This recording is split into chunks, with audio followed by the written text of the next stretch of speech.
വയനാട്ടിൽ വിദേശ വനിതയുടെ മൃതദേഹം ആംബുലൻസ് ഷെഡിൽ സൂക്ഷിച്ചു എന്ന് പരാതി.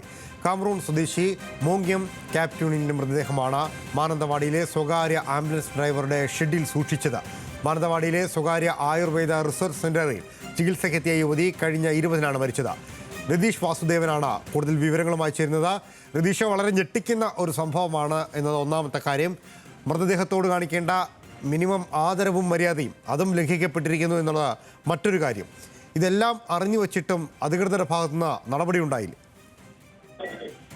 ലാൽകൃഷ്ണ, തീർച്ചയായും വളരെ ഗൗരവമുള്ള ഒരു കാര്യമാണ് വളരെ ലളിതമായി അവസാനിപ്പിച്ചത് എന്നാണ് മനസ്സിലാവുന്നത്.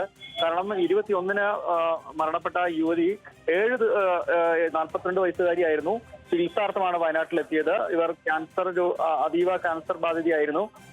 ഈ ചികിത്സയ്ക്കിടയിലാണ് അതിനുശേഷം ഇവർ മരണപ്പെടുന്നത്. തുടർന്ന് ഇവരുടെ ബന്ധു ഉൾപ്പെടെ ഇവരോടൊപ്പം ഉണ്ടായിരുന്നു. തുടർന്ന് ഇവരുടെ മൃതദേഹം അവിടെ സ്വകാര്യ ആംബുലൻസിലെ ഫ്രീസറിലാണ് സൂക്ഷിച്ചത്. അതും ആംബുലൻസ് ഡ്രൈവറുടെ വീട്ടിൽ സൂക്ഷിച്ചു എന്നാണ് ഇപ്പോഴുള്ള പരാതി.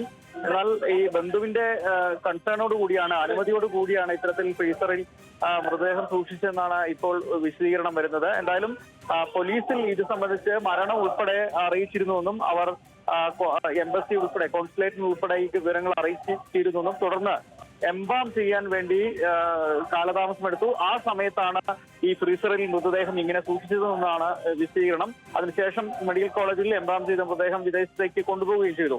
എന്നാൽ ഇതിനിടെ എന്തുകൊണ്ട് ഈ മൃതദേഹം ഇങ്ങനെ ഈ നേരത്തെ പറഞ്ഞ പോലെ ഒരു തരത്തിൽ ഒരു മൃതദേഹത്തോട് കാണിക്കുന്ന സാമാന്യ തരത്തിലുള്ള ഒരു ബഹുമാനം പോലും ആദരവ് പോലും കാണിക്കാതെ എന്തിനാണ് ഇങ്ങനെ ഫ്രീസറിൽ അതും ഈ മൊബൈൽ ആംബുലൻസിന്റെ ഫ്രീസറിൽ ഈ ആംബുലൻസ് ഡ്രൈവറെ വീട്ടിൽ എന്തുകൊണ്ട് ഇങ്ങനെ സൂക്ഷിച്ചു എന്നത് സംബന്ധിച്ചാണ് ദുരൂഹതയുള്ളത്.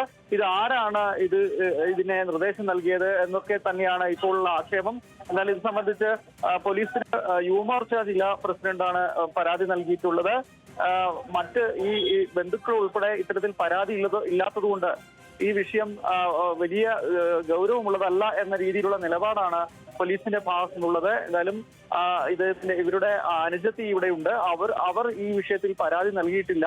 അവരുടെ എല്ലാത്തിന്റെയും അനുമതിയോടുകൂടിയാണ്, എല്ലാ സാങ്കേതിക അനുമതി കൂടിയാണ് മൃതദേഹം സൂക്ഷിച്ചു എന്ന ഒരു അഴഞ്ഞ നിലപാടാണ് പോലീസ് സ്വീകരിക്കുന്നത്. എന്തായാലും മൃതദേഹം ഇപ്പോൾ വിദേശത്തേക്ക് കൊണ്ടുപോയി എന്നതിന്റെ ഇടയിലാണ് ഈ മൃതദേഹം സൂക്ഷിച്ചത്. ഇത്തരത്തിൽ അനാദരവോടുകൂടിയാണ്, സാങ്കേതികമായി അതിന്റെ നിയമവശങ്ങൾ പാലിക്കാതെയാണ് എന്നൊക്കെ ഇപ്പോൾ വിവരങ്ങൾ പുറത്തു വന്നിട്ടുള്ളത്. തുടർന്നാണ് യുവമോർച്ച ഇത്തരത്തിൽ ഒരു പരാതി നൽകിയിട്ടുള്ളത്. യൂത്ത് കോൺഗ്രസും ഇത് സംബന്ധിച്ച് പരാതി നൽകാൻ തയ്യാറായിട്ടുണ്ട്.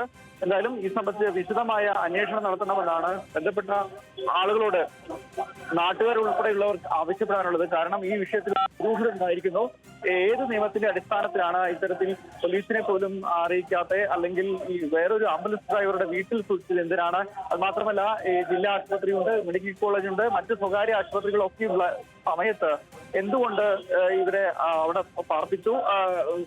മൃതദേഹം അവിടെ ഫ്രീസറിൽ വെച്ചു. അത് മാത്രമല്ല, ഇവരുടെ മരണം സംബന്ധിച്ചുള്ള ഒരു ഔദ്യോഗിക വിശദീകരണം എങ്ങനെയാണ് ഇവർ ഉറപ്പിച്ചത് തുടങ്ങിയ വിവരങ്ങളും ഈ ദുരൂഹതയ്ക്ക് ആക്കം കിട്ടുന്നുണ്ട്. അതുകൊണ്ട് തന്നെയാണ് ഇത് സംബന്ധിച്ച് വിശദമായ പരിശോധന നടത്തണമെന്ന് യൂത്ത് കോൺഗ്രസും യുവമോർച്ചയും ഇപ്പോൾ ആവശ്യപ്പെട്ടിട്ടുള്ളത്. ലാൽകൃഷ്ണ.